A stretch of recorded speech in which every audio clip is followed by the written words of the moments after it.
Hi, I'm Kristi Arzola. I've been painting with watercolors for over 20 years and love sharing what I've learned with others. Thanks for being here, and I hope you paint along with me. These are the materials I'll be using for today's painting. You may pause the video and refer to the video description for a complete list. These are the paint colors I'll be using for today's Blue Poppy. If you would like a list of these colors, I did put them in the video description below. You're welcome to pause the video while you gather your paint colors. If you don't have these exact colors, no problem, just use what you have. Also in the video description is both a line drawing and a reference photo that you can download for free. If you are not sure how to transfer the line drawing onto watercolor paper, please see the video clip in the upper right-hand corner. After you've transferred your line drawing, you're going to want to apply some masking fluid. This is the particular brand I'm using at the moment. However, if you've never used masking fluid before, I recommend using a brush you do not care about. This stuff is notorious for ruining brushes. If you're using a brush, I want you to put a small amount of dish soap in a cup of water. You don't need a lot of water. So you can coat your brush with the soapy water before dipping it in your masking fluid. And then you're going to apply just a short amount of masking. You're going to re-rinse in the soapy water and re-dip and continue that process until you have masking fluid everywhere that you'd like. When you're done, thoroughly rinse the soap or your brush in the soap and then go one step further and rinse the soap out of your brush. While our masking fluid is drying, we're going to go ahead and mix up paint colors to use in the background. I'm going to use my number 10 round to move water over to the paint palette. I'm not using a whole lot of water because I want my colors to be more vibrant.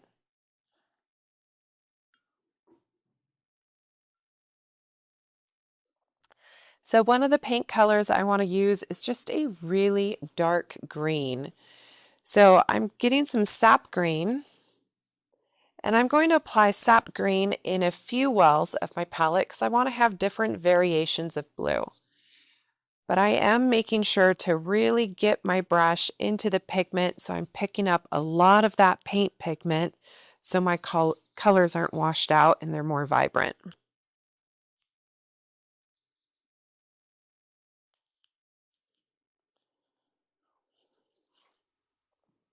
So I have sap green in 3 different wells of my palette. I'm going to rinse all the paint out of my brush. And in one of my wells, I am going to make more of a lime green. So I'm going to get some lemon yellow and add it to my lime green. So it's just kind of this nice summer green.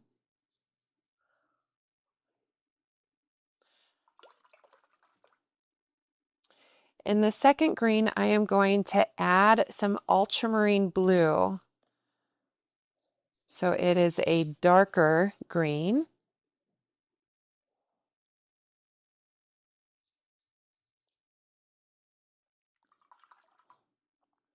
And then in the last green, I'm going to add some Payne's Gray. So I can get a really, really dark kind of shadow color.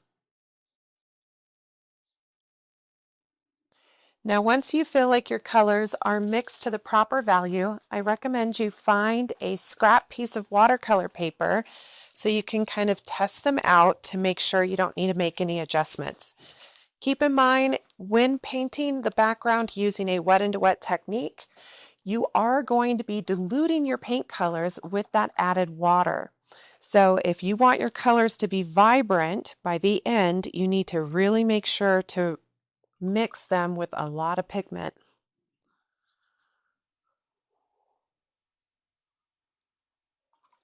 So I can already tell that my colors are not dark enough, so I need to add a lot more pigment to each of my colors to get the end vibrancy that I'm looking for.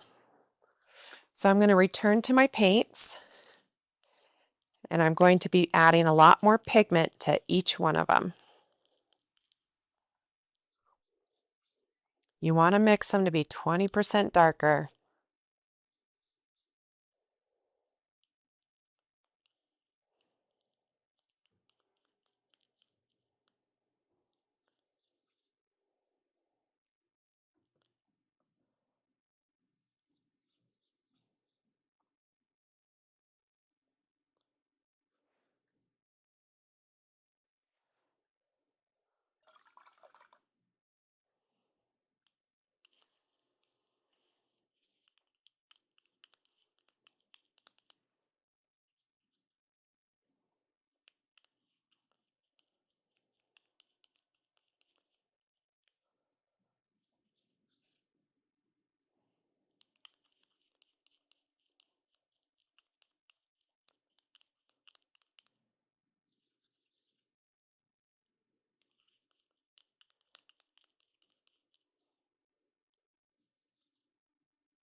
So as you can see here, I've added a lot more pigment to each of my colors, retested them, and now that I'm comfortable with their value, I can begin the background. So to apply my clean water, I'm just going to use a large flat brush.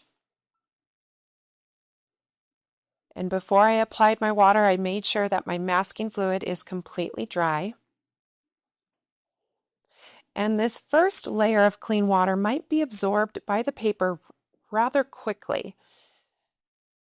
So I'm going to be heavy-handed in the beginning, but before I add my paint colors, I will be soaking up any of the excess puddling water just to make sure they don't dilute the paint colors.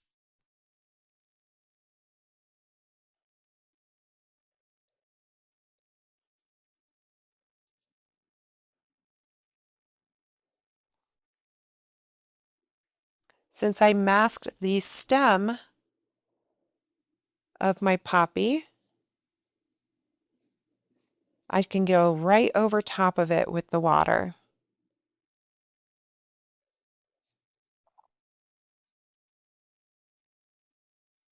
It's very helpful to look at your paper from a side glance to gauge whether or not you have covered everything in the background with water and to discover any areas that may be absorbing the water fast or that may have been missed. So take a moment to just let this water kind of soak in a little bit. I like to just constantly move it around so it's an even application and I have no places that are drying completely. So I'm essentially just moving that excess water around to resaturate areas that are drying rather fast, and while at the same time making things even. If you allow lots of puddles to sit, you're just going to dilute your colors and everything's going to look really washed out.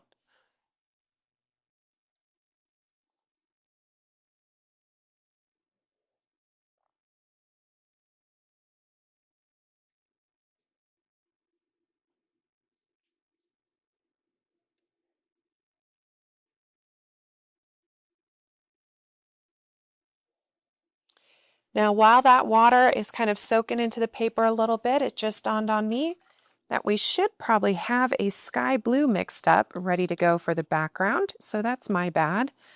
I'm just going to quickly grab some cerulean blue so I have a color for the sky.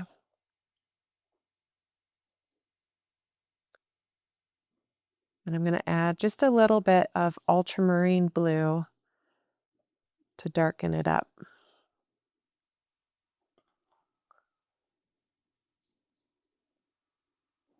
So the color for my sky is this color.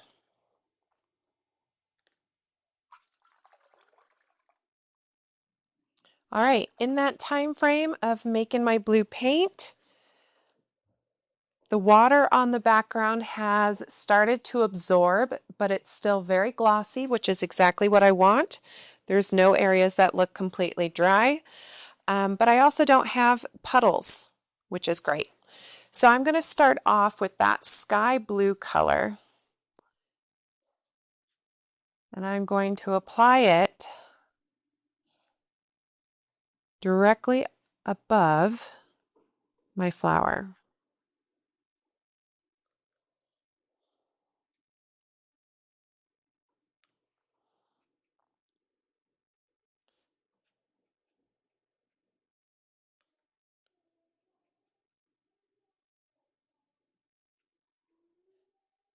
Now I like the idea of not just having a straight line for my horizon line.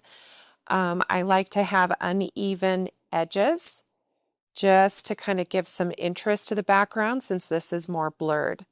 Now once I've established my blues, I'm going to completely rinse my brush and I'm going to use clean water to kind of push this paint around. But I don't want puddles of water in my brush, so I'm dabbing my sponge just to make sure that it is less water.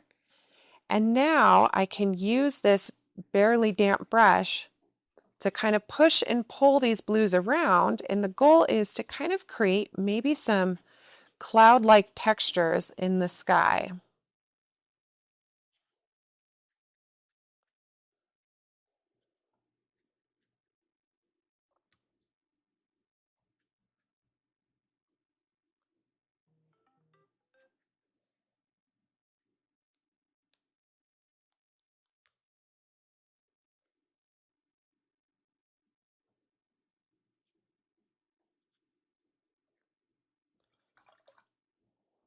I'm rinsing all the paint out of my brush, getting it dry, and I'm just going to use this dry brush to kind of push and pull this paint around into some of the areas that are white, just to create some cloud-like textures.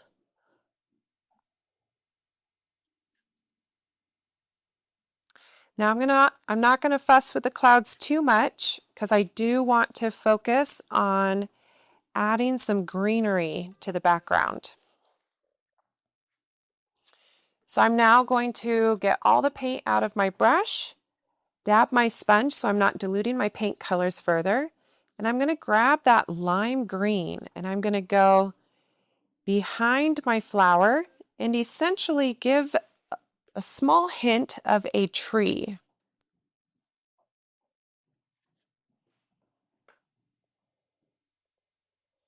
So I'm just kind of thinking of a tree silhouette that's blurred. I don't need a ton of details.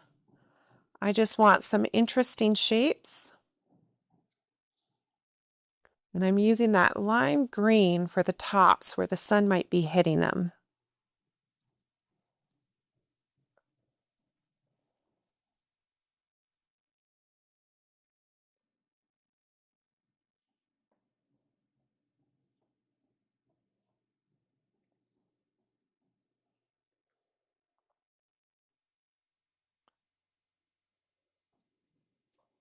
Now the bottom portion of my paper, notice how it's lost that sheen. It's already wanting to dry. So I'm just going to get my large flat brush again, and I don't need a huge amount of water. I just want to do a thin application to resaturate it.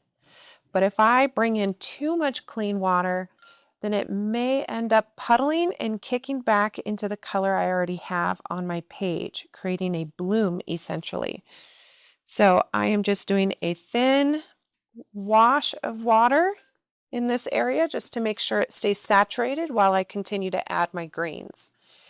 Now I'm just going to use up the rest of my light greens, bringing in some brightness and some different shapes. Once I've used up all my light green, I'm going to use my blue green to kind of fill in some of that space. So I'm trying to go around my lime green just so I don't completely lose all those beautiful light colors. I want to still maintain some of them so it doesn't get too dark in the background.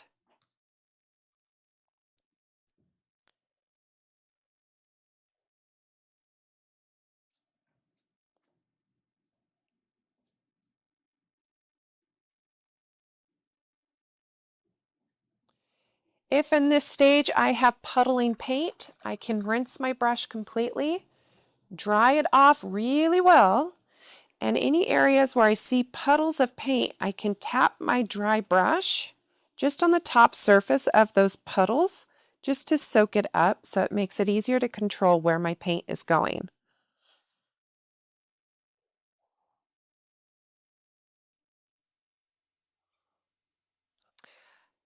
When you're working on a watercolor block, your paint really likes to puddle on the outside edges of your block, which when drying will actually kick back and create a bloom.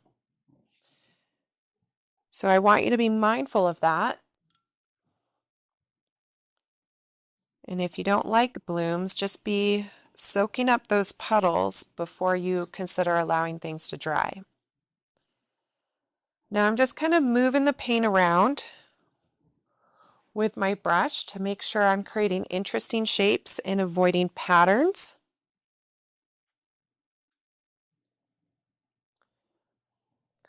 Now I'm going to rinse my brush, dry it off, and I'm going to get that really dark green, the one I've mixed up with some of the Payne's gray.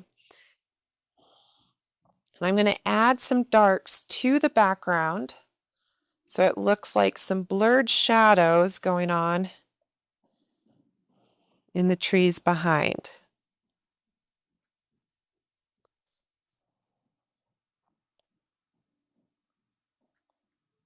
Just be mindful of your lighter values. Try to keep some of those because they really add a nice element.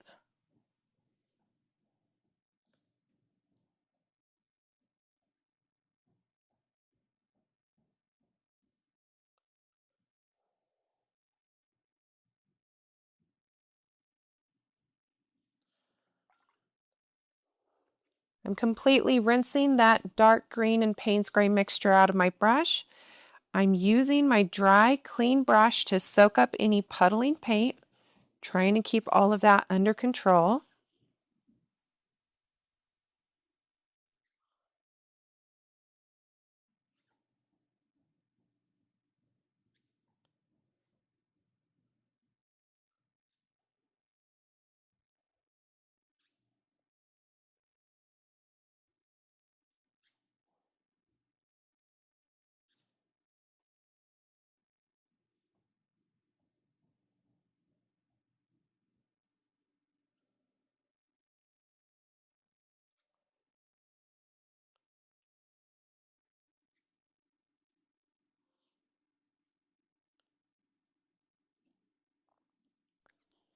Now that I've soaked up the majority of the puddles, I can return to painting. I'm going to get some of that blue-green on my brush again.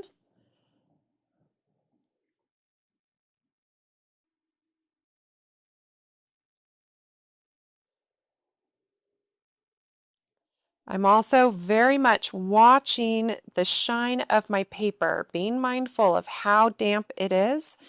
And if there's any areas that are without that glossy sheen, I know they are already drying. So I need to give them some space if I want to maintain that soft blurred effect. If I don't give them space, then unfortunately, all of a sudden I'm going to get hard edges and unnecessary brush strokes, which will lose the effect I'm going for.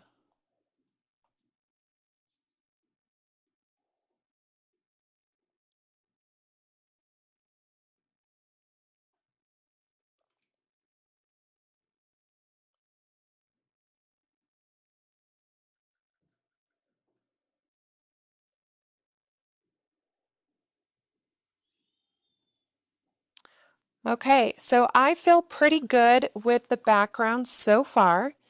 I'm going to just make sure to absorb any excess puddling paint. And then I will use a blow dryer to accelerate the drying process. Be mindful of the outside edges of your block where all that puddling tends to occur. Dry your brush off on a sponge or paper towel and use the absorbency of your brush to soak up those puddles.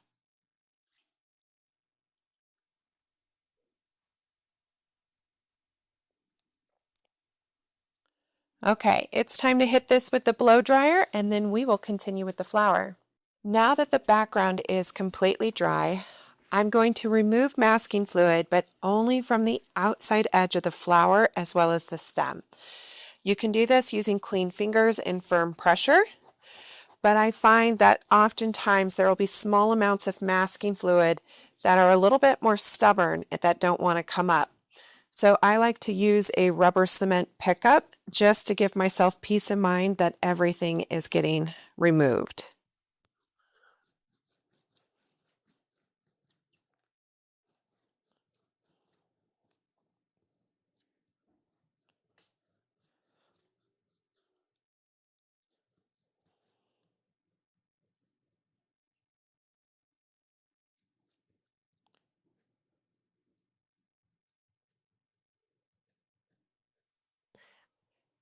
Now I'm not going to touch the very center of the flower. I'm going to allow that masking fluid to remain.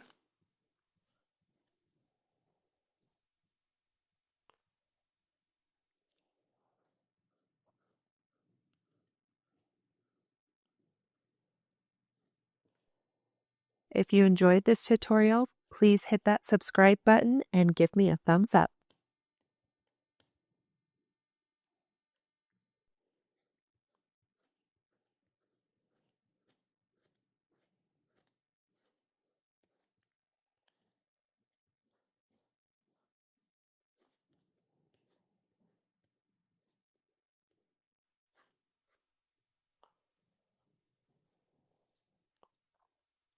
Now you'll notice during the removal of the masking fluid, anywhere where there is masking fluid sitting on top of pencil lines, those pencil lines typically get erased.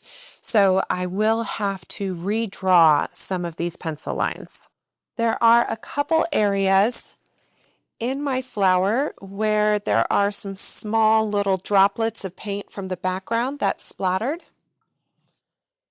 You can use a square brush with clean water and a clean paper towel, and with just minimal scrubbing with a wet brush, you're going to be able to remove some of those little splashes. That way they're at least less obvious.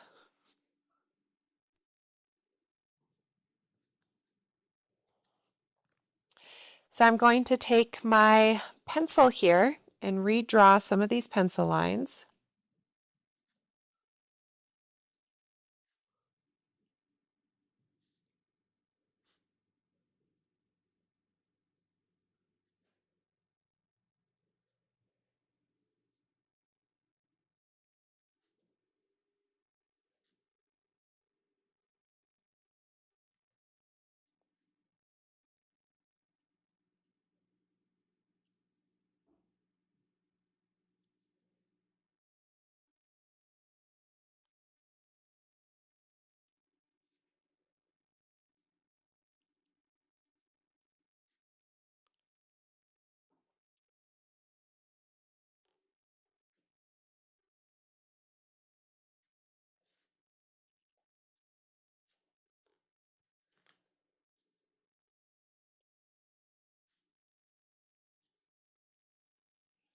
Once I'm happy with the pencil lines, I'm going to go ahead and mix paint colors for the flower.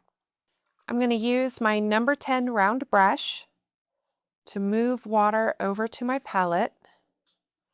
And I'm going to want to have 3 or 4 variations of blue just to add interest to my subject. Now I want these colors to be vibrant, so I don't want to have too much water on my palette. So I'm just going with enough water for a dime or nickel. Nothing too crazy. So the majority of my flower color is going to include cerulean blue. So I'm going to add cerulean blue to multiple puddles so I can just then add variations. If you're comfortable, you can always mix your paint on the surface of your paper.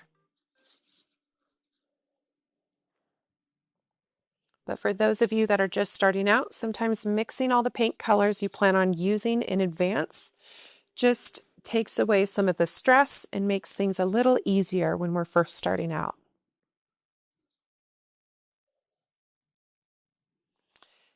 So I have 4 different cerulean blues. One is really watered down, so it's very similar to a just clean water. It's just a subtle tint. The next cerulean blue, I'm just going to leave it as a cerulean blue on its own. So I have a watered down cerulean blue, which is like a pastel. Then I have a true cerulean blue. And then the third cerulean blue, I'm going to add some of that ultramarine blue to it. So it is a darker value.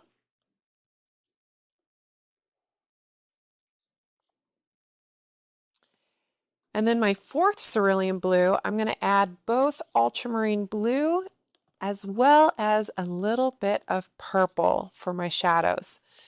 So I'm adding the cerulean blue to that fourth one, and I'm going to get a little bit of dioxine purple. Keeping in mind this is a staining color, so once we put it down, it's not going to want to come back up after it dries. So just be mindful of that. It's a beautiful color, but it can be temperamental. So this is the cerulean blue with ultramarine and purple.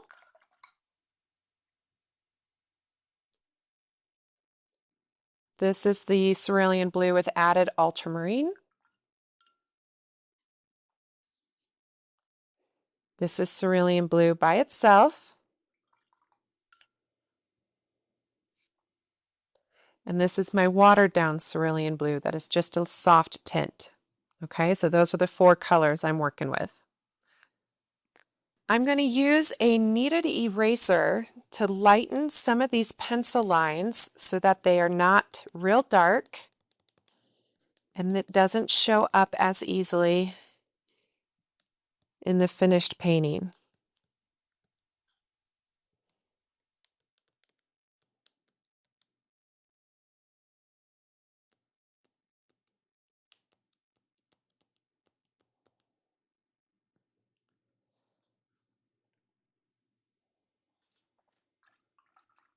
I'm going to use my number 10 round brush and I'm going to apply clean water on the first petal.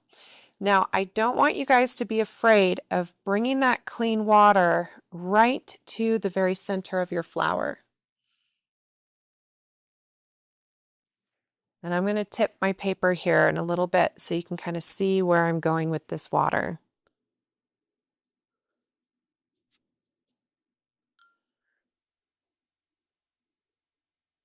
Now I'm bringing my water close to the outside edge, but I am remaining just a little bit short intentionally, just so I accidentally don't extend my flower petal color into the background.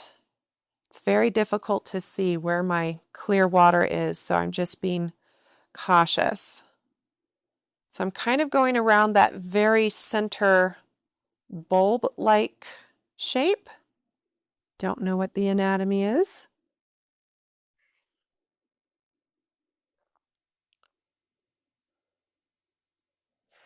But when I tip my paper, you can kind of see where the water is. So I went over top of my masking fluid, but around this central area.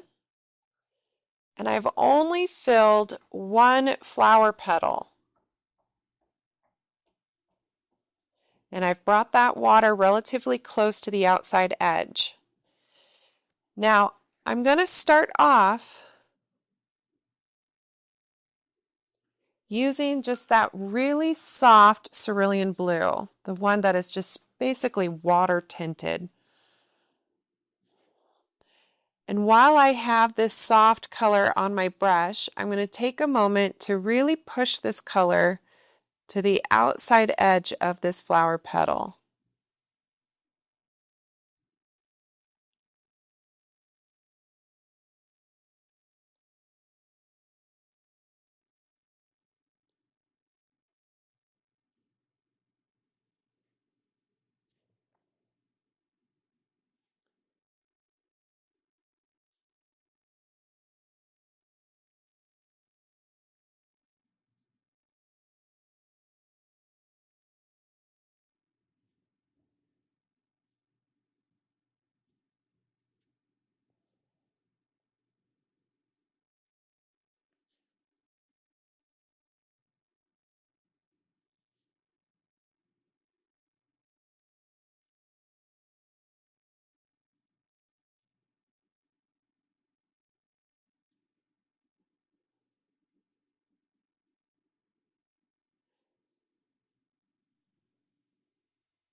Now, on this particular brand of paper I'm using right now, unfortunately, it seems wherever I remove masking fluid from the paper's surface, it doesn't want to maintain the moisture as easily. It wants to dry more quickly. So I'm having to be very mindful of that, watching the sheen and resaturating it to ensure it doesn't dry too fast, which is an unfortunate flaw in the paper, I feel.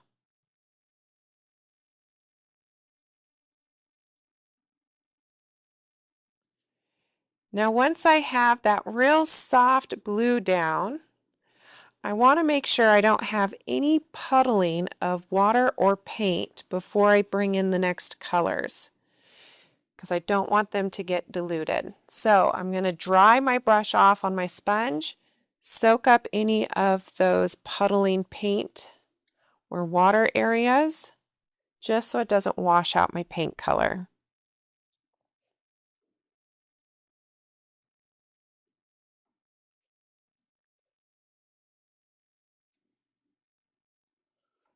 Once the water level is evened out, then I can go ahead and start adding my paint colors. So I am going to use that regular cerulean blue that is by itself but a darker value, and I'm going to add some shadows to these petals. But notice how I'm not going everywhere. I do want some areas to be that lighter, softer kind of pastel blue. So once I kind of get that color down, I can then rinse my brush and dry it off, and I can use my clean, dry brush to kind of push this color around, just creating some of those little textures that you might see in your petal. If you encounter areas where your paper is already drying, just resaturate it by dragging some of that wet paint color into the area.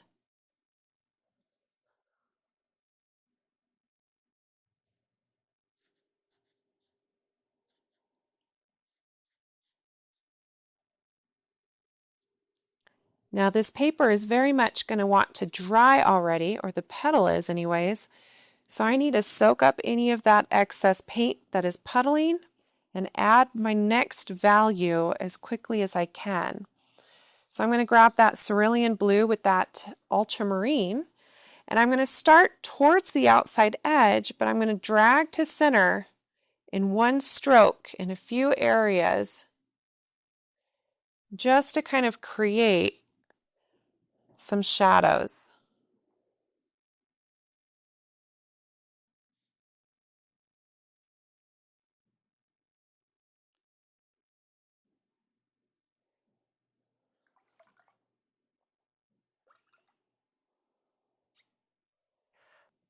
I can use a clean, dry brush to help soften any edges I see, or to soak up any puddling. Now I want quite a bit of this cerulean blue with the added ultramarine to be towards the center, because that is going to be one of the darker areas of the flower. And then the petals soften and lighten up as we move towards the outside edge. Now this is just layer one of our petals, so don't get too caught up on trying to perfect things after just one layer.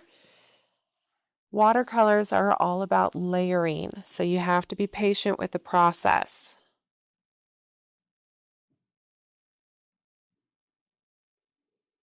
So I'm just going in with my small brush, trying to make sure that I'm bringing that paint color right up to the edge of that central bulb. I didn't realize I needed to study the anatomy of a poppy flower before painting it, but apparently I do.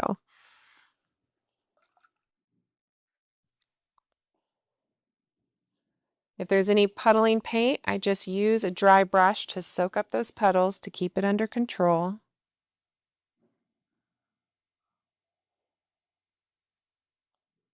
Just bringing in some of that darker cerulean blue with that ultramarine.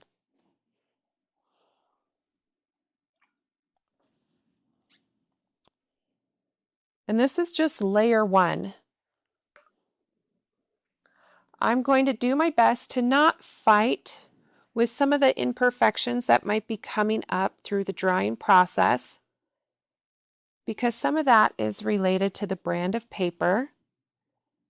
But ultimately, if my poppy looks painted and not like a photograph, I'm not going to beat myself up over it. because painting is supposed to be fun. So that's layer one. I can come in with a second layer to push the details and add, variations in value. But for now, I'm going to call that first petal good. So I'm now going to rinse my brush completely. I'm going to come down to this petal here towards the bottom, but before I begin adding my paint water, I make sure that my pencil lines are not too dark.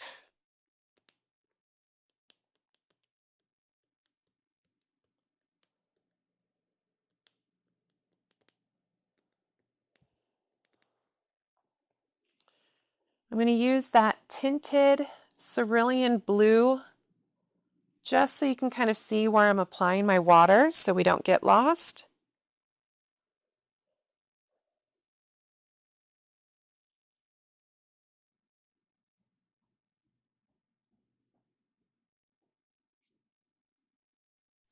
And this first initial application of water, I am going to be heavy-handed with, allowing puddles just so it stays wet while I continue to work this color through the whole petal itself.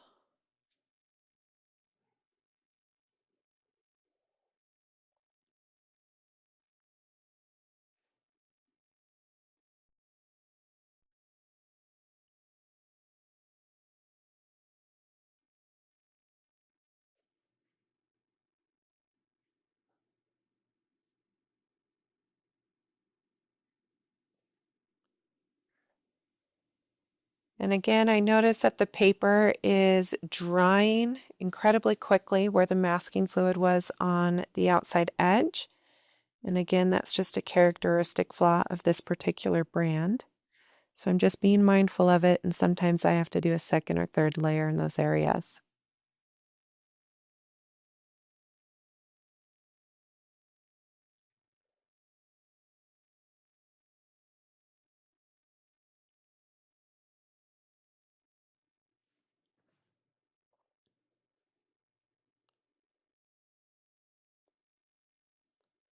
Trying to get close to the edge without actually touching the background, which isn't easy.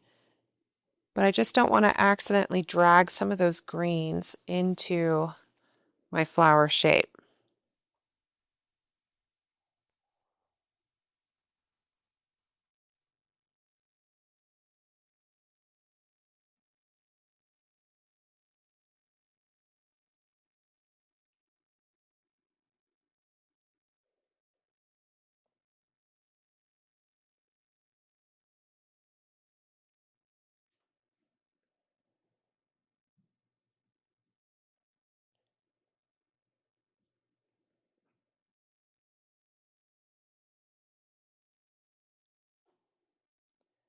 All right. So you can kind of see where I've applied my water all on this petal that's on the underside. And this is most likely a couple different petals, but I'm just going to add color to it all. Anywhere where that gloss is really absorbing into the paper fast, I just resaturate before adding my paint color.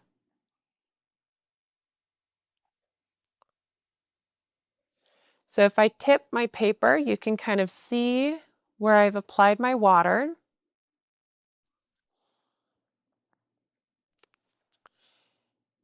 Now I'm going to soak up any large puddles before I introduce my paint colors.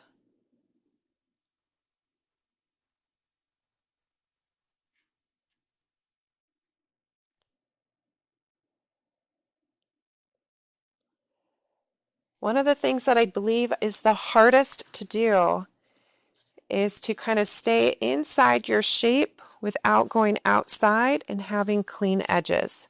And that's just going to take practice with your brush.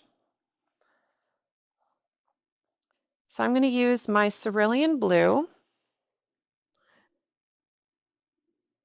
And while on my brush where I have some visibility, I'm going to take my time along the outside edge, pushing my paint color right up to it.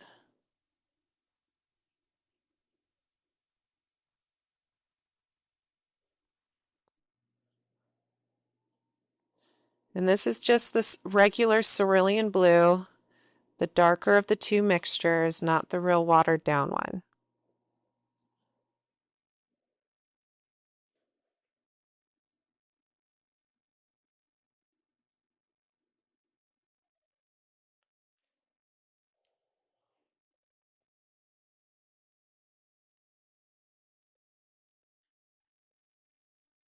So I'm trying to take my time with my small number 2 brush, just getting this paint color right up to the pencil edge while I can see it.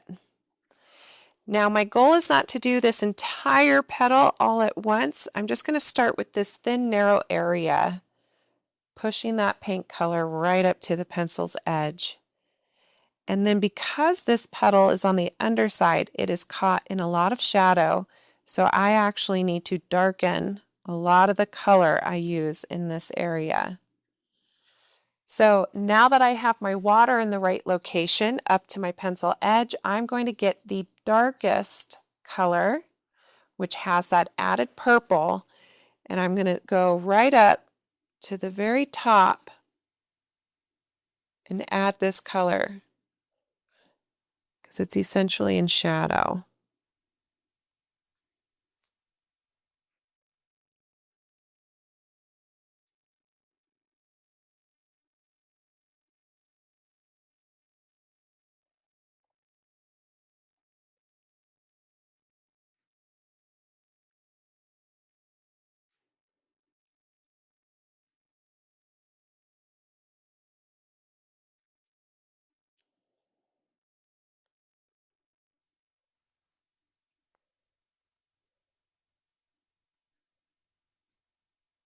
Now before this dries, I'm going to use that darker cerulean with the added ultramarine.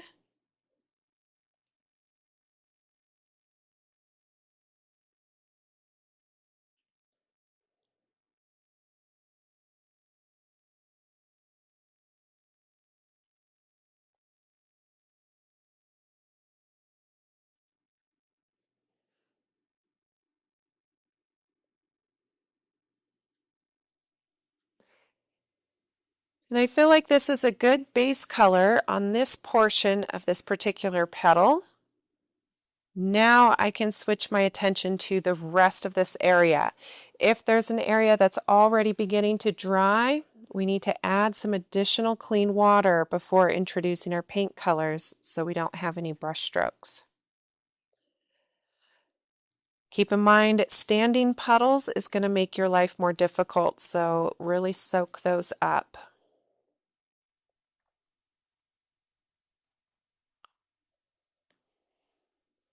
Okay, so now that I'm moving on to the rest of this particular petal, I want to find this little thin narrow area that is closest to the center. That is also in shadow, so I'm going to use the darkest blue mixture that has that added purple to add in this area as well.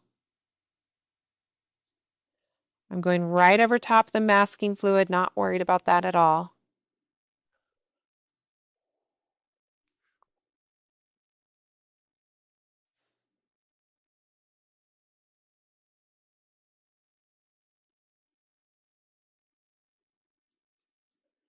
Having puddles of paint is going to make your life more difficult, so soak those up. Don't let them sit there and fight you. Dry your brush off on your paper towel and soak up those puddles.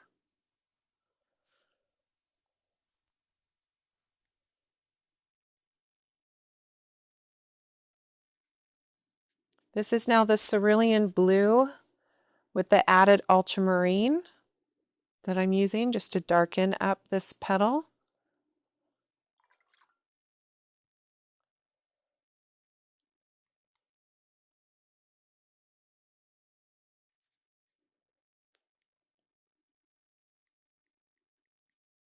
And then this is just the regular cerulean blue that I'm using to push it up against the outside edge. Being mindful of any puddles and soaking those up.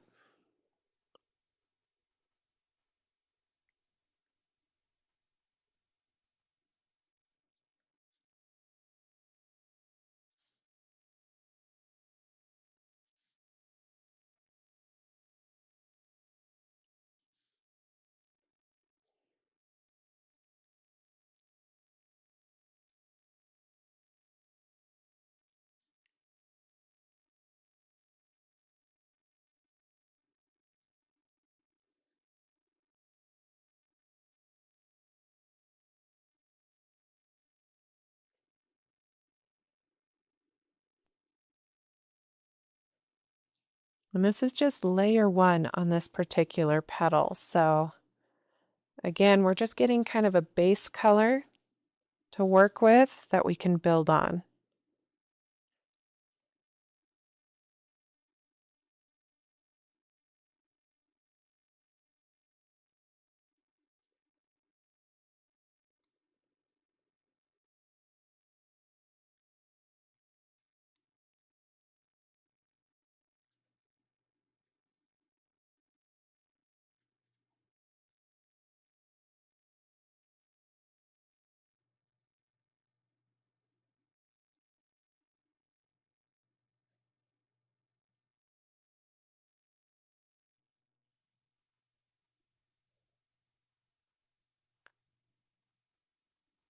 This petal keeps becoming wider and wider because I keep accidentally hitting it with my brush.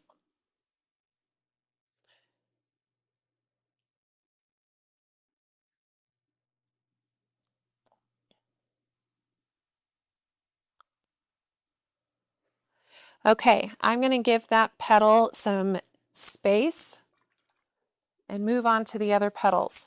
However, I can't paint either of the other petals because they are sharing an edge with existing wet or damp areas. So I need to hit this with the blow dryer. Now that everything is completely dry, I can continue painting those flower petals. So I'm going to move to this flower petal here on the lower left, applying that clean water, going right over top of the masking fluid, just going around that central bulb.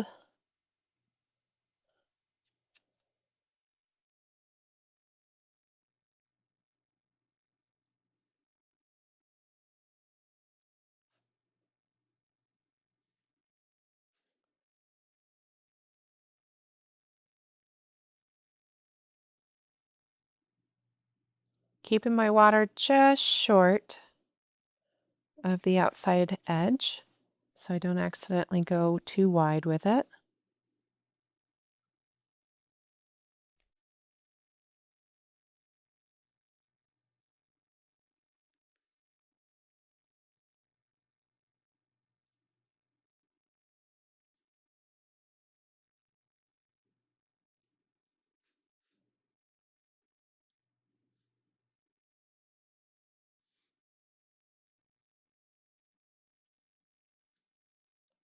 If there's any areas where the water is absorbing into the fibers of the paper really fast, I tend to just give it a second layer of water.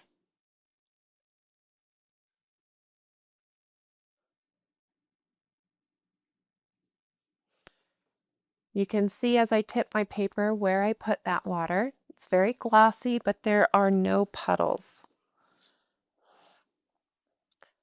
I'm going to start with that really watered down cerulean blue.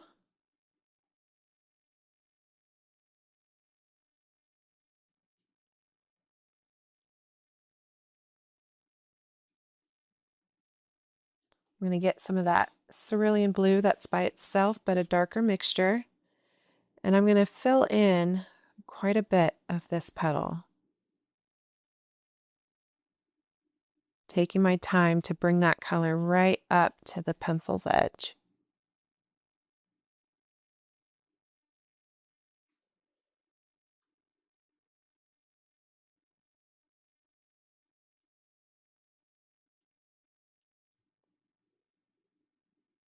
Those of you working at home, rotate your painting so you're working comfortably and can get to certain angles with ease. Don't feel like your painting has to remain stagnant and straight. I'm only doing that because of the video.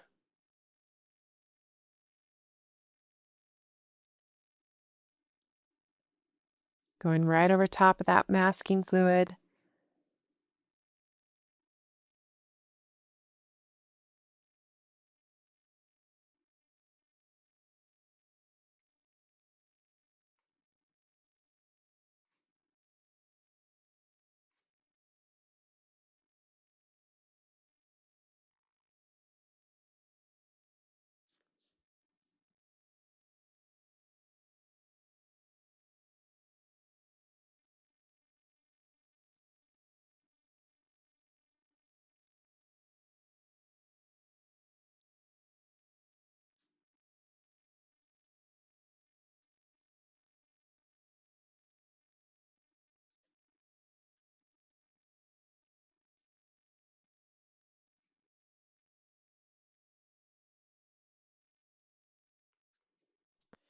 Now this very top left edge of this particular petal is in shadow.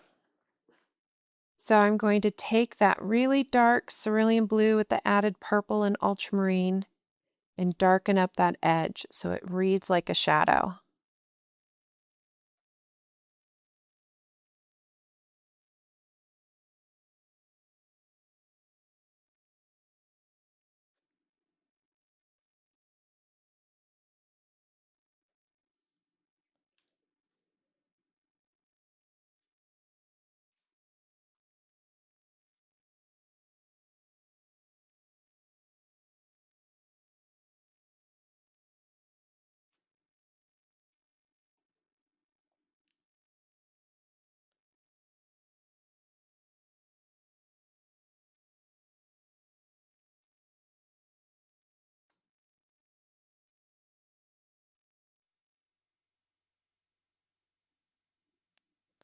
Now I'm going to be switching to that cerulean blue with the added ultramarine.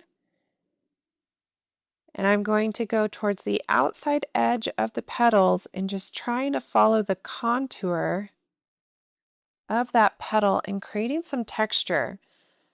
So I'm going to the outside edge and in one stroke, trying to pull a line and then only picking up my brush once I get more to that center.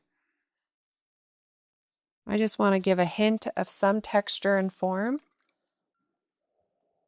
I can use a clean, dry brush to kind of move paint around on the wet surface to fix some of my angles. But again, this is just layer one. We're not going for a finished product.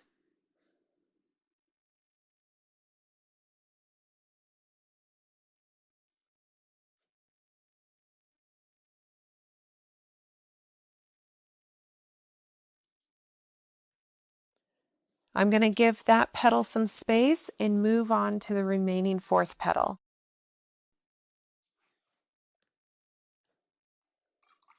So I'm using clean water.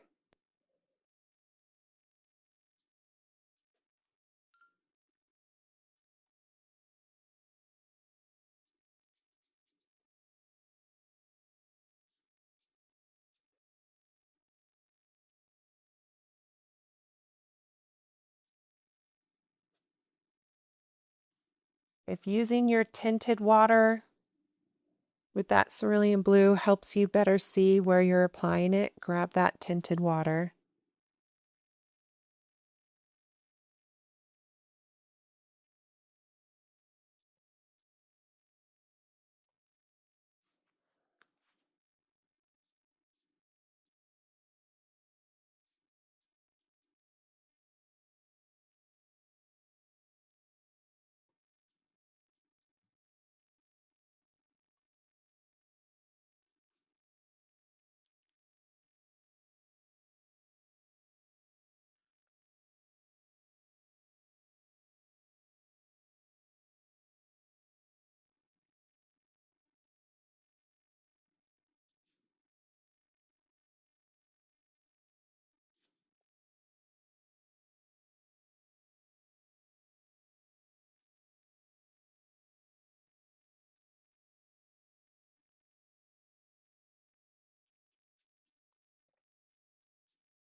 I'm going to get that cerulean blue that's mixed to be a little darker.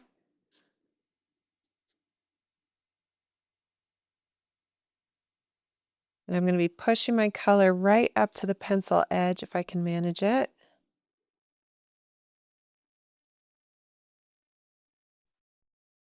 If you enjoyed this tutorial, please hit that subscribe button and give me a thumbs up.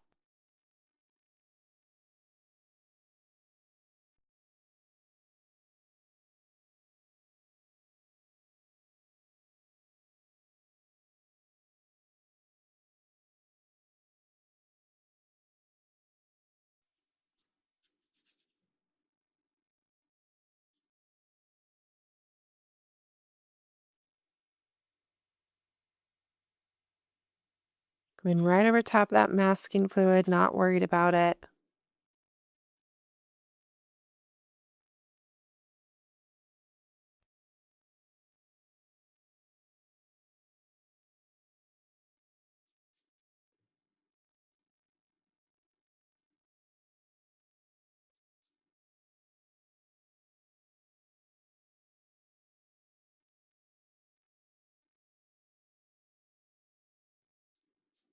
Now that the entire petal has a layer of paint color on it, I'm going to be using that cerulean blue with the added ultramarine. And I'm starting on that outside edge, moving towards center, just trying to capture some of that texture that petals have. Near center, it's quite dark in comparison, so I'm going to get that even darker cerulean blue mixture with that added purple.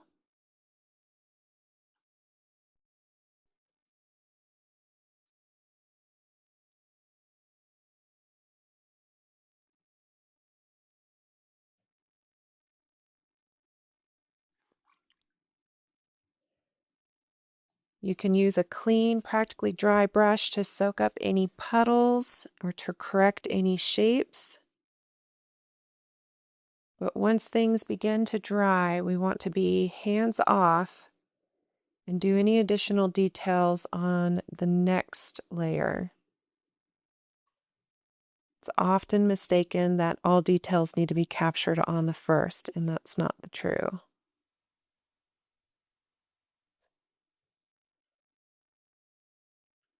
Before you walk away and let that petal dry, really make sure you soak up all the puddles.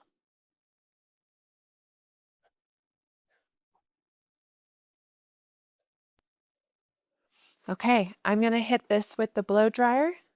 Now that everything has dried, we can begin adding some of that petal texture that is very common in poppy flowers.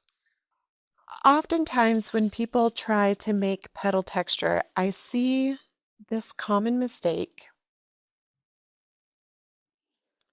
where they just paint lines on their petals and they're very blunt and wide, or they're really dark and wide.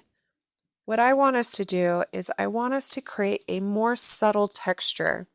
So if you have a dark shadow or petal texture at the base of your flower and you would like to add it, once you've painted that little shadow, rinse your brush and use a clean, damp brush to kind of pull that shadow out so it blends and looks like it belongs, rather than letting it sit there with a really blunt beginning and end. So I'm going to start with the cerulean blue that is by itself, the darker of the mixtures we've made up. And I'm going to come in and I'm going to do my best not to overthink it. And I'm going to figure out where it is I might want some texture. And then I'm going to have a second brush handy that allows me to kind of pull the end of that fold. So I'm coming in with my small number 2 round, and I'm using a secondary brush that is mildly damp to kind of pull that texture out. Now, a lot of times we feel like if we put some texture on one side, we have to do it on the other. But I want you to be willing to kind of stagger some of the textured lines so that you don't create a pattern.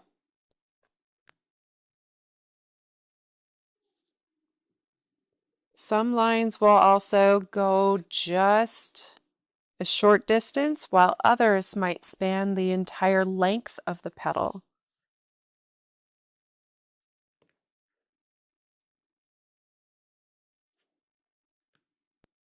You can also start some of your petal textures at the very outside edge of your petal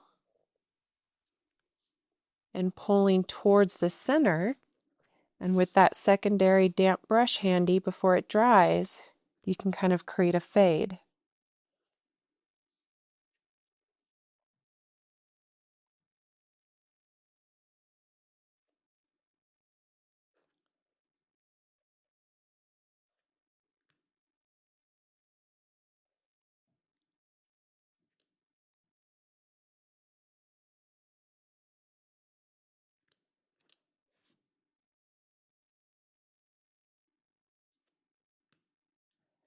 So the color I'm using is not a huge difference from the color of my petal. So I didn't mix something that's really dark. And whenever I'm doing texture on my petal, I am varying my line width and length. And as much as my brain might enjoy creating patterns, I'm trying to avoid that so it looks a little bit more natural.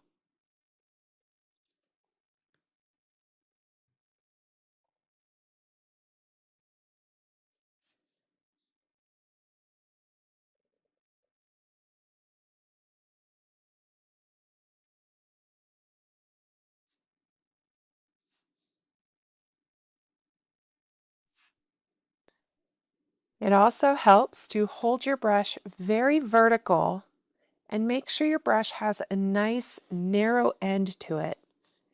And don't overload your brush with so much paint that you can't get a thin line. If you overload your brush, you're often going to get a much wider line than you intend.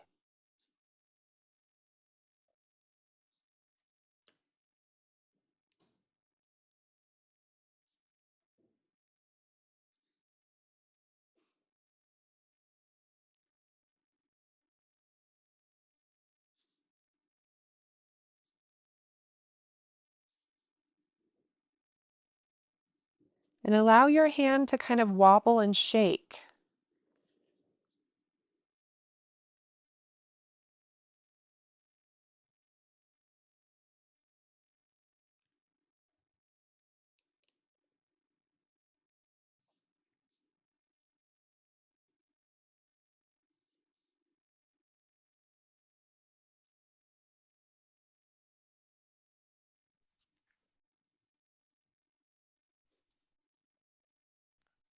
And you'll notice I'm kind of creating little groups and clusters of petal texture that together create a larger shadow.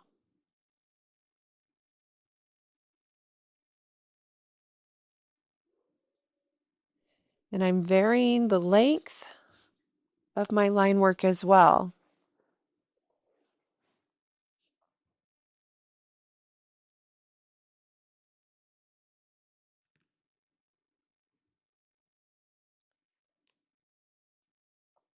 Now, once I've created some of that petal texture on the first petal, I'm going to do the same thing with the others that are nearby. I like to hold my brush as vertical as I can. I allow my brush to kind of wobble and shake. Sometimes I'll feel it's necessary to blend the end of some of my lines. Other times I just let those hard edges show. But it can be incredibly helpful to have a cluster of lines to create a shadow.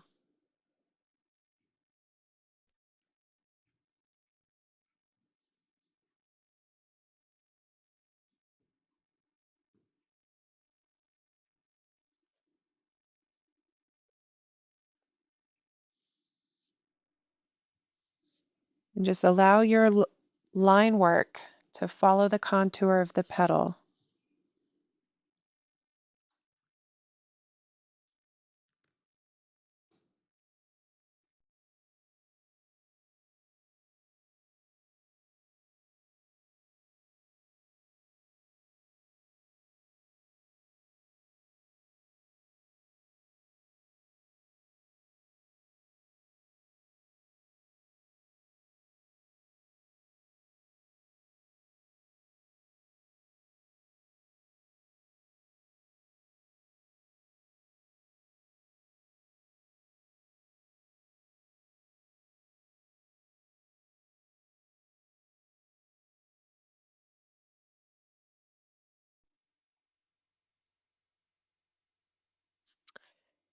I'm going to continue with the rest of the petals doing the same technique.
Once you get to this bottom petal, you don't see as much of this texture with the lighter color as you might like, but that's okay. Start with the lighter color, and we're going to be doing layers of this texture, and we'll gradually increase the value to be darker.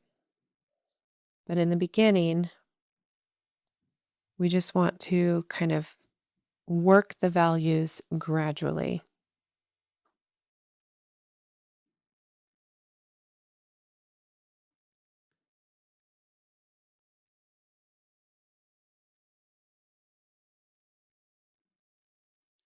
Always make sure your petal texture and lines kind of point to the center of the flower. That is their direction.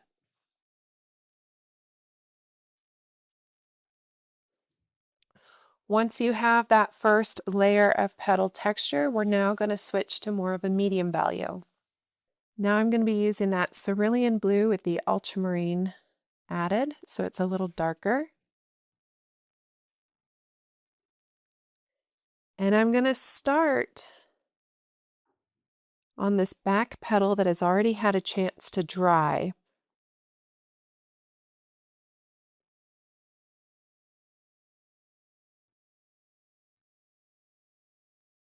And I'm okay with some of the shaking and the wobbles. And I'm okay with creating little groups of texture that together create a larger shadow. Just hold your brush more vertical and barely allow the end of your brush to touch the paper for those thin lines.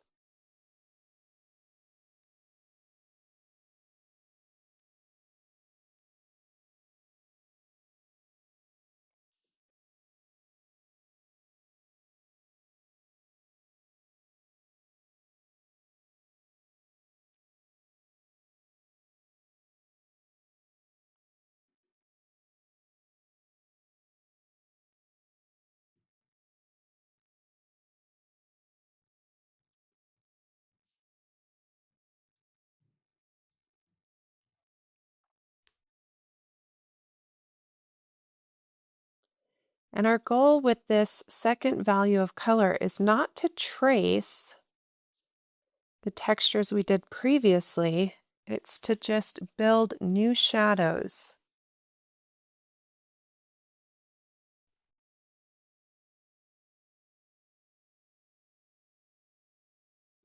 And allow some of that line work to have some shakes in it, because that's what the natural petal will have. They're not these perfect, flat.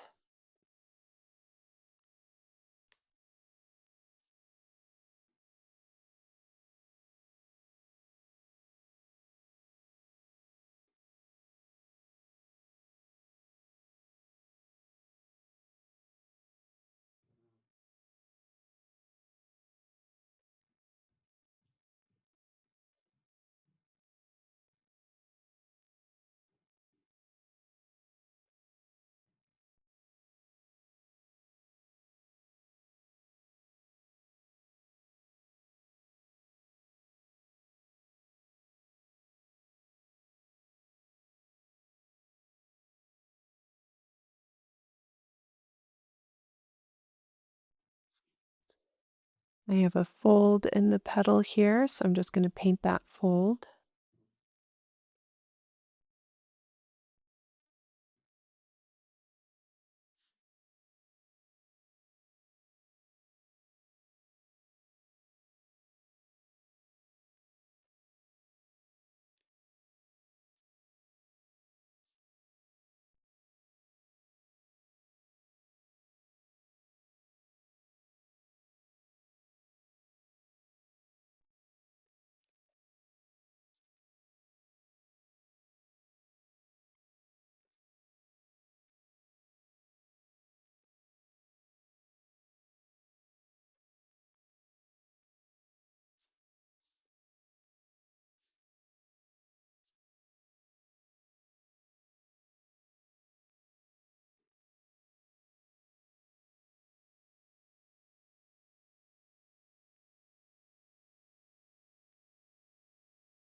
I'm going to continue with this second value around with the other petals.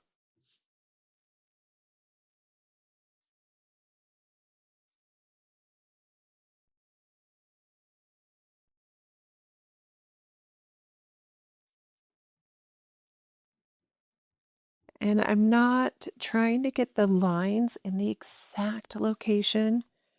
I'm just trying to look at the overall larger shape or shadow that together the lines are creating.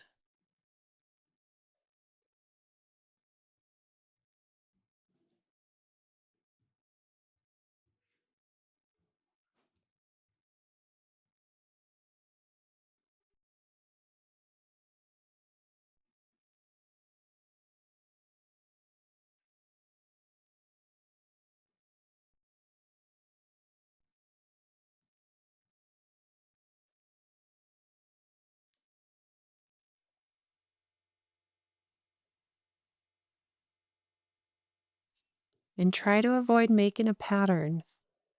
I know that's kind of hard when our instincts are to always create a pattern, but try to avoid it. Vary the length, vary your angles and sizes. Have some lines start in the middle and stop, some lines start towards the end.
Now that we're working with a darker cerulean blue with that added ultramarine, it's going to be easier to see the petal texture in these darker sections.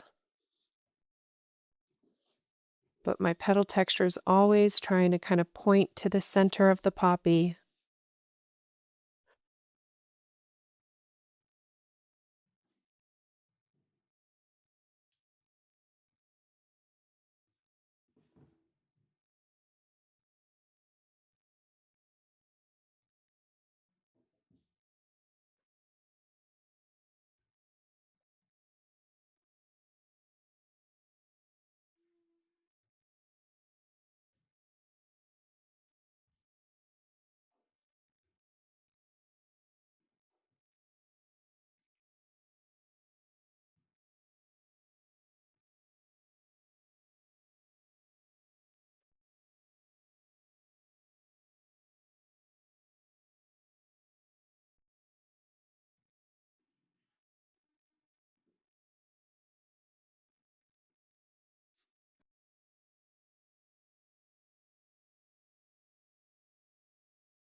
I'm going to continue with this darker cerulean blue with the added ultramarine on this final fourth petal.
Try to be mindful of where your lightest values in your petal are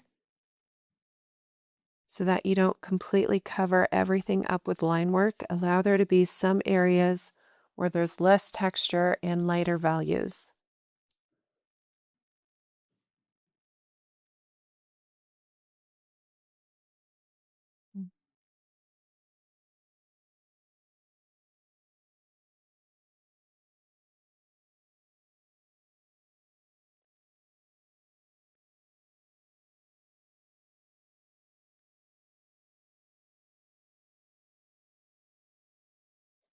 Okay, so now that we have those medium values in on all four petals, now we're going to be moving to the darker.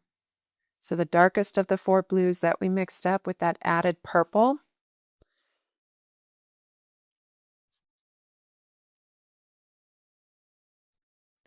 So quite dark. And what we're going to be doing with this is we're going to be creating some of the shadows from the pollen, and they're going to be on the base. So I'm using a small number 2 round brush, as well as my number 6. So the first thing I'm going to do is I'm going to figure out exactly where I want my shadows. I want them to be underneath all of the pollen, going right over top of it.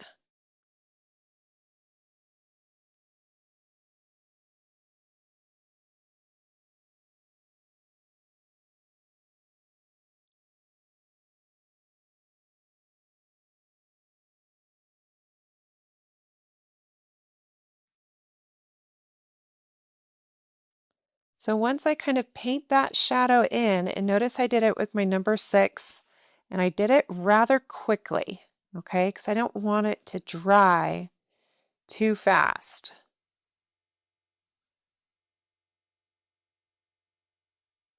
Now once I kind of have that in, now I can switch to my number 2 round, and I want to come further out away from my masking fluid and essentially create dots as if this is the shadows from each of the little pollen.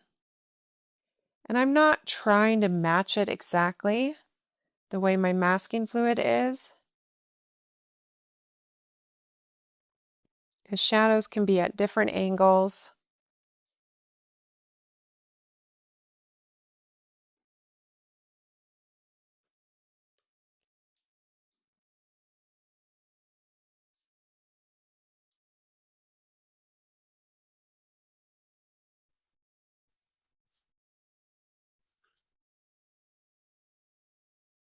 And I'm trying to get these shadows in fast enough so that it doesn't look like they were all painted at separate points.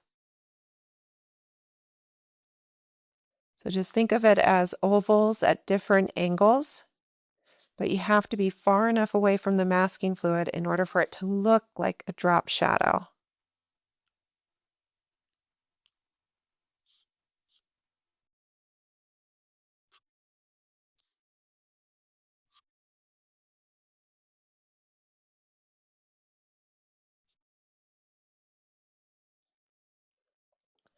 So once you kind of have that first drop shadow in, we can continue that drop shadow around the edge of the pollen. So I'm continuing with my small brush, creating little ovals at different angles. And as I move around that left edge, my shadow is going to gradually curve inward and overlap with my masking fluid.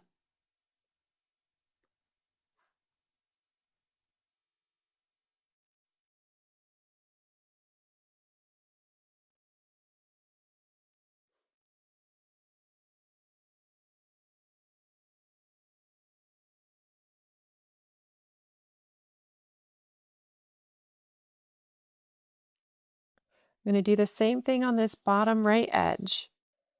I can continue painting my drop shadow, but as I move around the right edge, I eventually get closer and closer to the masking fluid to where it overlaps. Now I'm going to use this really dark blue to create some thin line work that goes from the center to the pollen.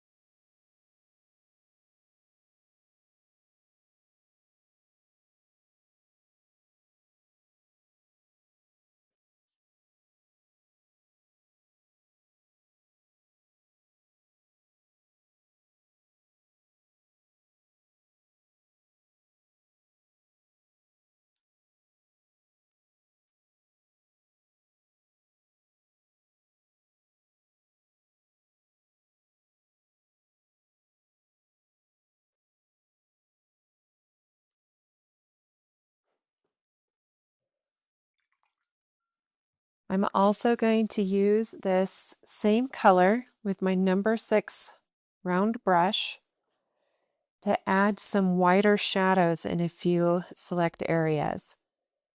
So sometimes we have a wider shadow between our petals.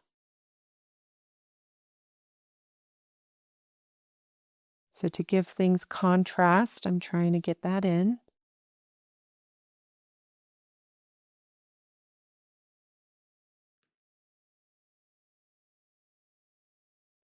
Sometimes we have some darker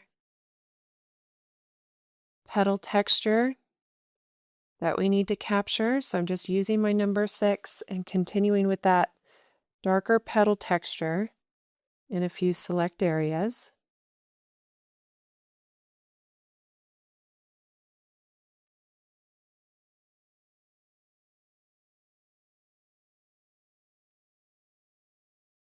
But you can begin to see how layering and being patient with your layers can be really beneficial to the end product.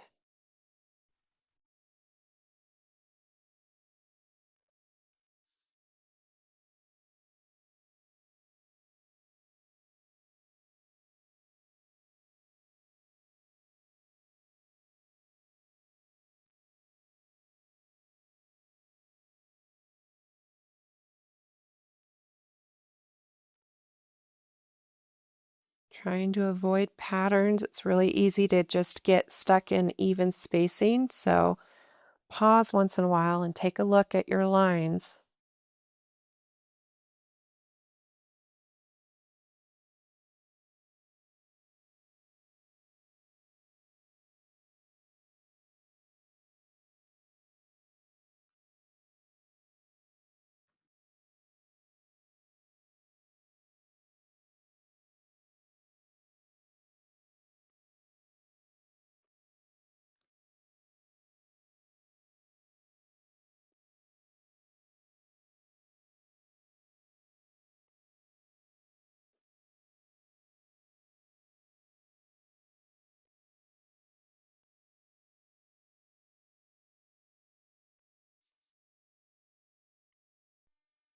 If you enjoyed this tutorial, please hit that subscribe button and give me a thumbs up.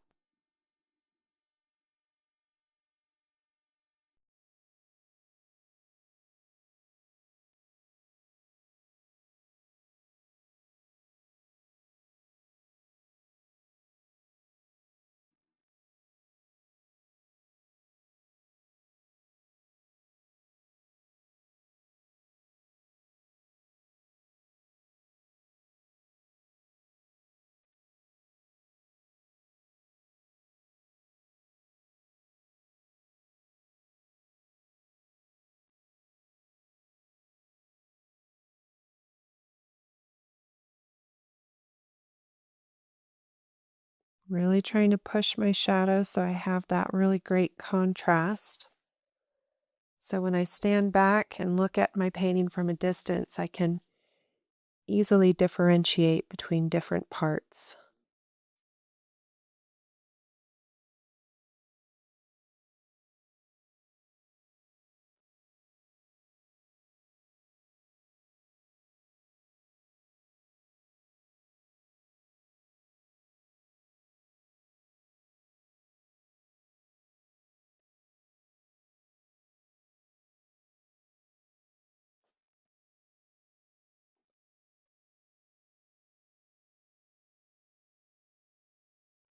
Adding some thin to thick lines here and there. Add a nice variety to your texture.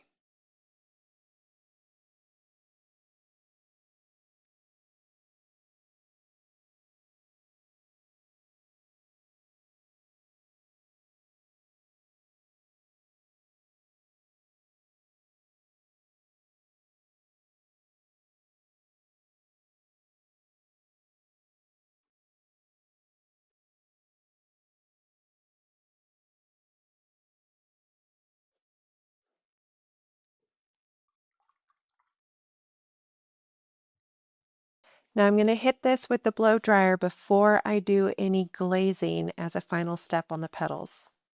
So a glaze is when you water down a paint color to be very transparent, kind of like a cup of tea, okay? You want it really watered down and you want to use a quality brush. That way we don't gouge or lift any of the previous layers.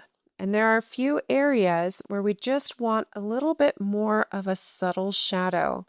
So I'm going to come in and I'm just going to do a glaze. I'm using feather light pressure so I don't completely lift the previous layers. Using a quality soft brush is incredibly beneficial. If you're using an inexpensive brush, you will most likely lift previous layers. So just be mindful of that. In any areas where I feel like, the color just needs to be a smidge darker, I can do this glazing technique with a light hand just to push the values a little bit further.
All right.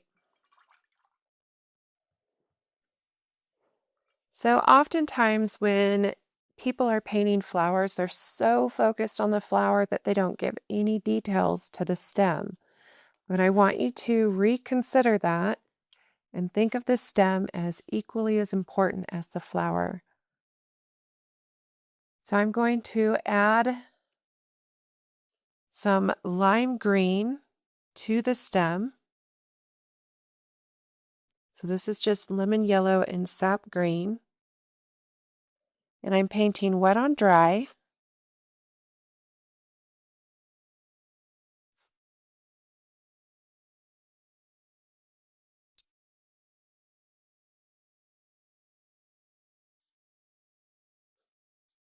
And once I have that whole stem filled in, I want to be mindful of the fact that the flower is creating a shadow towards the top of the stem. So I'm coming in with that really dark sap green with the added Payne's gray. And I'm adding some of that color in. And I'm going to bring some of that color down through the center of the stem to create some shadow and texture. I'm now going to get some of that blue-green color. And on the far left side, I'm going to add a little bit of that.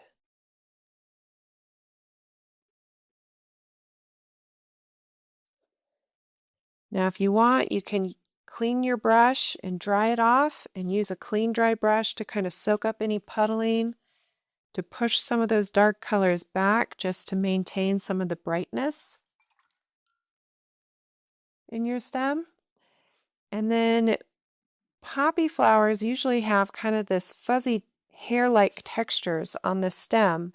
So I'm going to dry this with the blow dryer. That way I can paint the little hairs. After your stem is completely dry, I am going to use a little bit of this bleed-proof white. A white opaque gouache would also work. And I'm going to paint some of those little fine hairs that are often found on the stem of a poppy. But whenever I load my brush, I really make sure to wipe away the excess so I have a nice narrow point. That way my line work is narrow. You can always practice on a scrap piece of paper before you go to your painting. So practice first before you risk.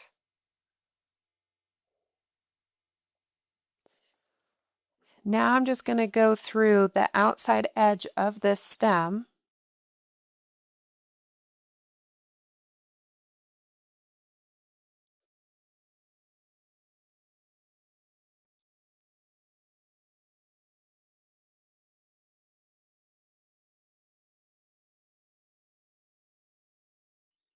Keeping in mind that the hairs should come out at different points.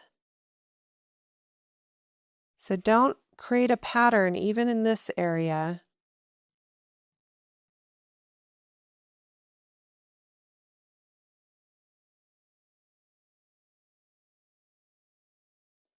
And the hairs that are in the front of the stem are going to be shorter because they're foreshortened, whereas the hairs on the side of the stem will be longer.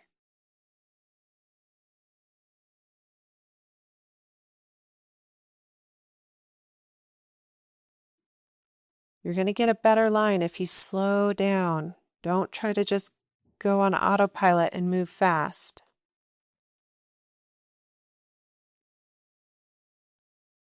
And it's okay to let the little hairs run into each other.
So once you have those little hair-like textures on the stem, you can use the same white to create some highlights on just a few areas of the petals.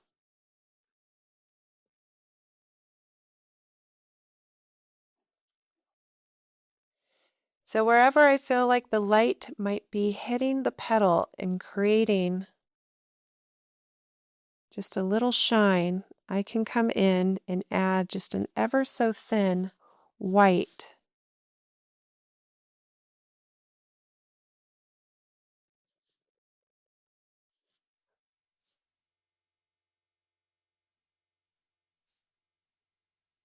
If you would prefer to have just a narrow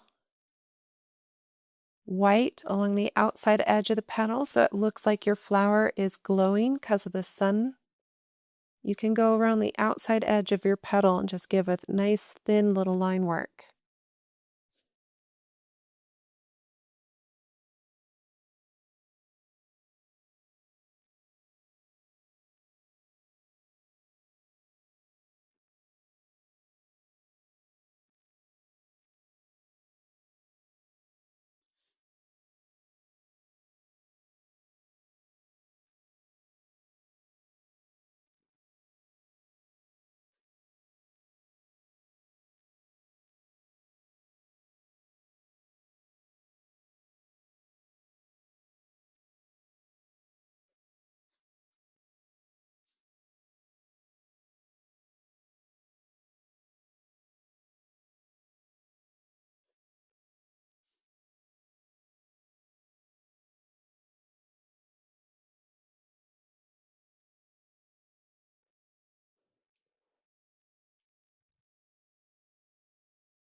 I'm holding my brush very vertical, trying to just barely allow the very end of my brush to touch the paper so that my line work is nice and narrow.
So while that thin white line work is drying, I'm going to use my rubber cement pickup.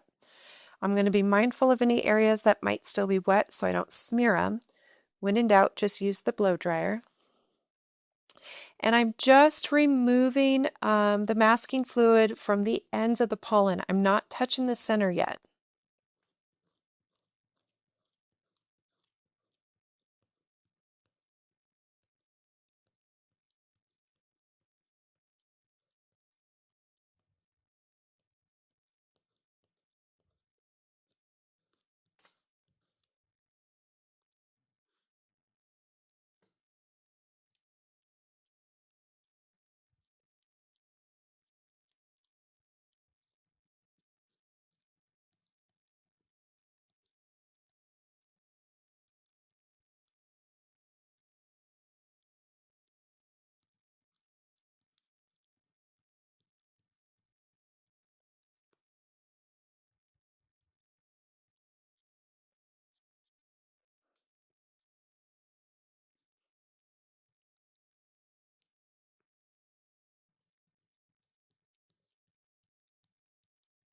So try to stay away from that centerpiece.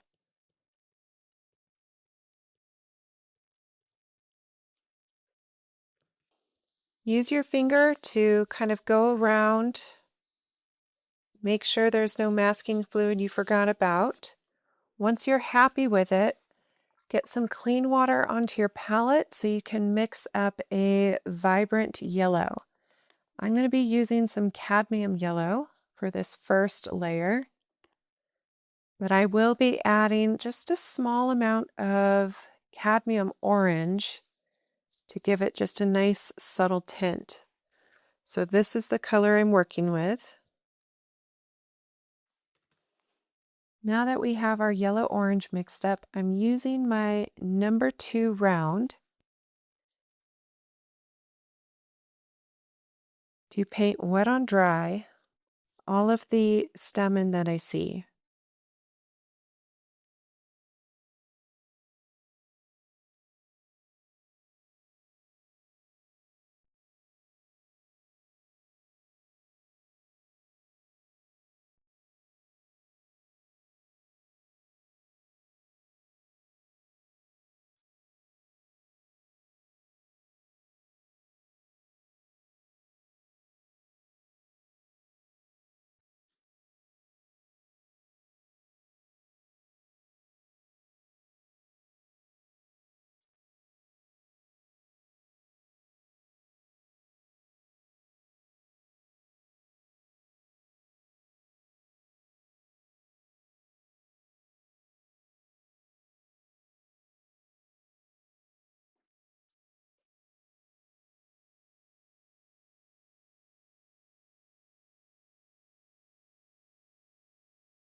If you enjoyed this tutorial, please hit that subscribe button and give me a thumbs up.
Now, while this stamen is drying, I am going to begin working on the very center, the stigma of the flower. I want to paint the stigma kind of a dark olive green, so I am going to use the existing blue green that I have on my palette, and I'm just going to paint wet on dry, but this is such a dark color, I'm going to start at the base, painting wet on dry. And as I move up, if I feel like the color needs to be lighter, I can add some water to my brush.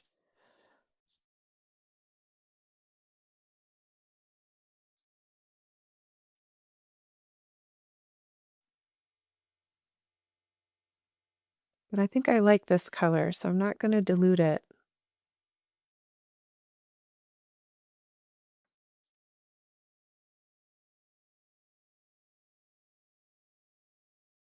Now, while this paint is wet, I'm going to go to that really dark green we used in the background. And I'm going to add some of this color at the very base of the stigma just to darken it up a bit.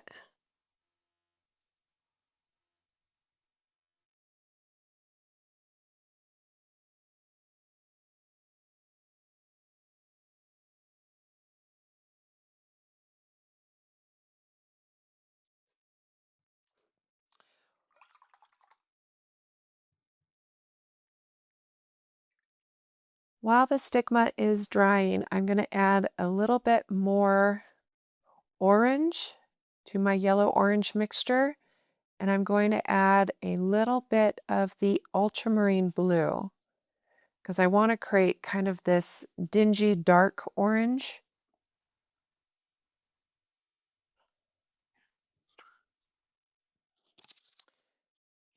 So previously this is the color we used, and I want something darker now. So I added a little bit of that ultramarine blue and just darkened it up with additional cadmium orange. So now the stamen is completely dry, so I'm going to be mindful of the stigma in the center so I don't smear it, but I essentially want to come through and figure out which stamen are in front and which stamen are in back. And I'm adding a layer of that dark orange to kind of differentiate that.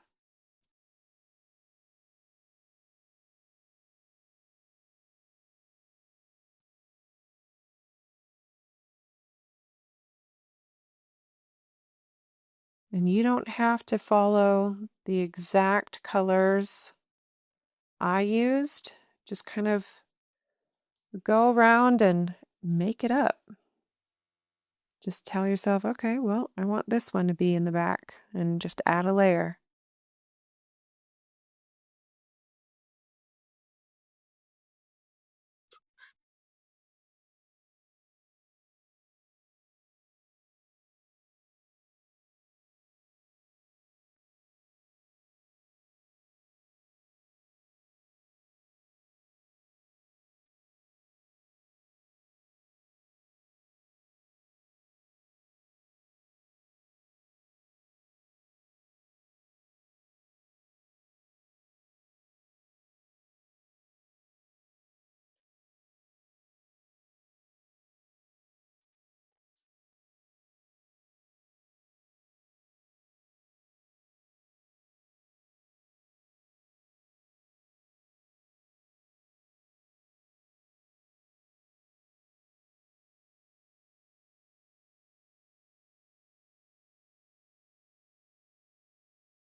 Now, don't feel like the stamen need to be perfect. It's okay to add some texture to them.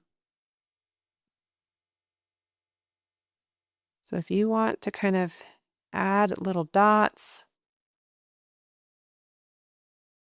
little wiggles to your brush strokes rather than filling them in to be smooth, that's okay. They should have some texture to them.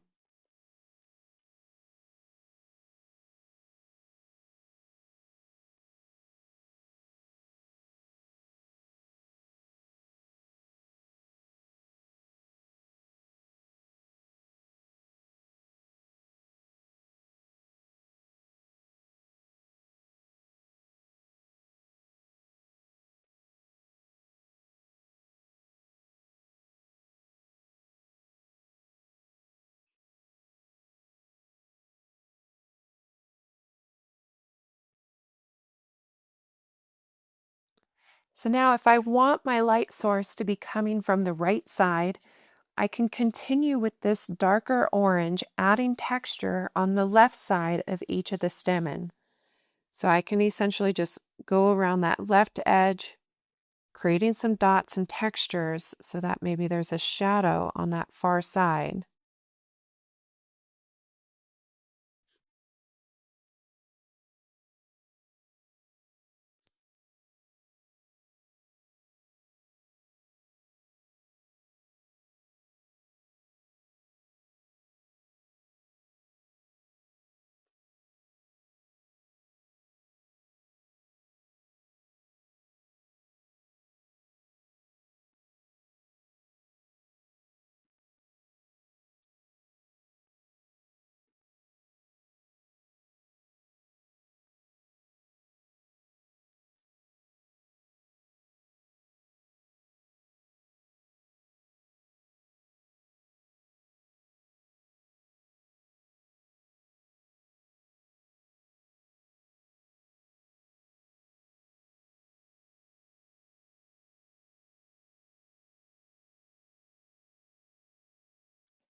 Now, when I removed the masking fluid from the shadow below my stamen, I accidentally smeared some of my shadow paint, so I might have to clean that up with a layer or a glaze.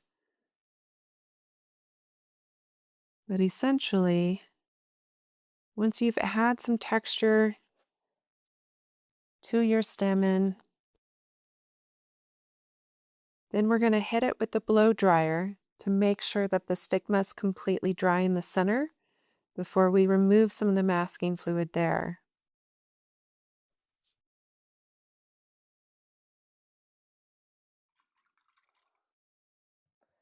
So I'm going to hit this with the blow dryer.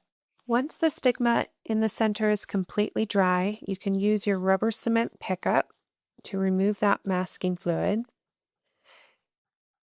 And I want this area to just be kind of this muted cream, olive green type color. So it's going to be a very diluted color that's mostly watered down. And I can just use one of my existing greens if I'd like. And I can just add a little bit of lemon yellow to it, or even a little bit of orange if I wanted. And I'll show you what color this is. So it's just very muted, but that's essentially what I want. And I'm just going to paint this whole central area this color.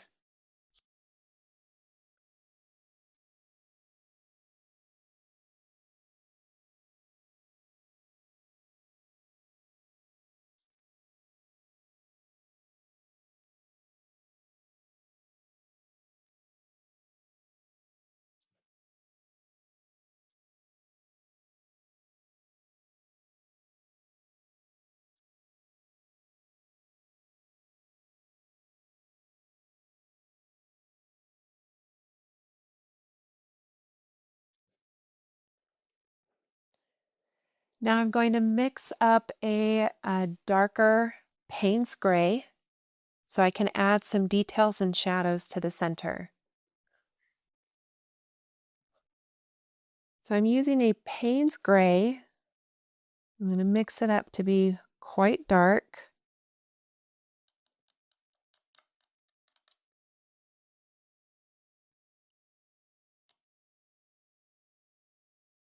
Once I have a nice dark color, I'm going to go around the base of the stigma.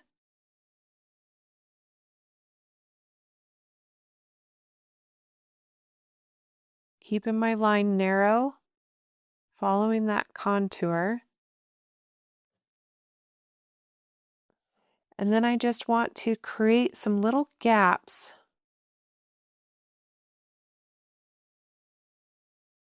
that are going in between the stamen.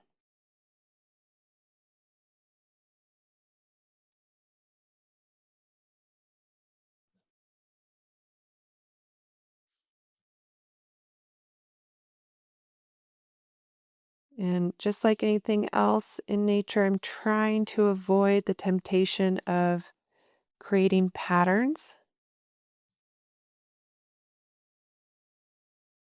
So I'm trying to vary the length of my lines.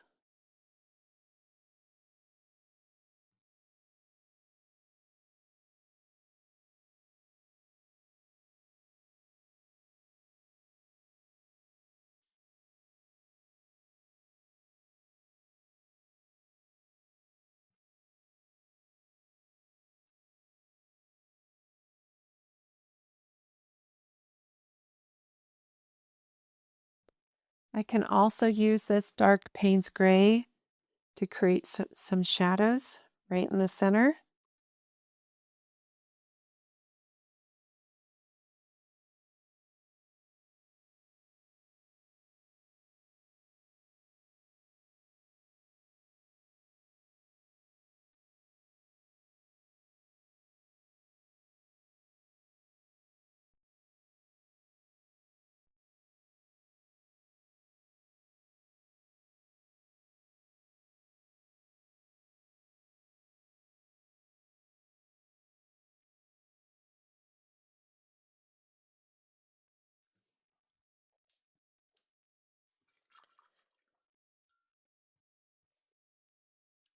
And that's essentially all of the details you need for this blue poppy. You can kind of push the details from here however you'd like.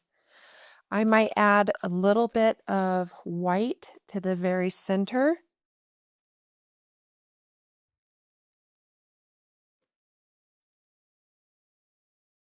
I would only do this once that Payne's Gray is completely dry.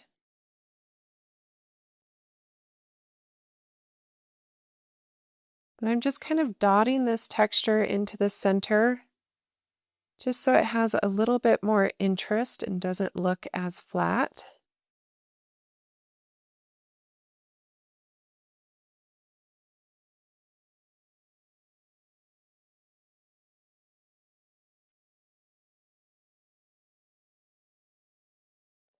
And I could essentially do the same thing with the stamen in the very center. I could actually mute some of this orange, making it a little bit lighter. And I could go through and add some texture to some of the stamen in the center. But essentially, we've got all of the key components in, and working those final details is really up to you. I hope you've learned a lot. I hope it brought you some peace, and have a fantastic day. If you've been enjoying my watercolor tutorials and would like to support the channel, consider buying me a cup of coffee or a tube of watercolor paint. A $5 Venmo contribution is always appreciated but never expected. Your support helps make future tutorials possible.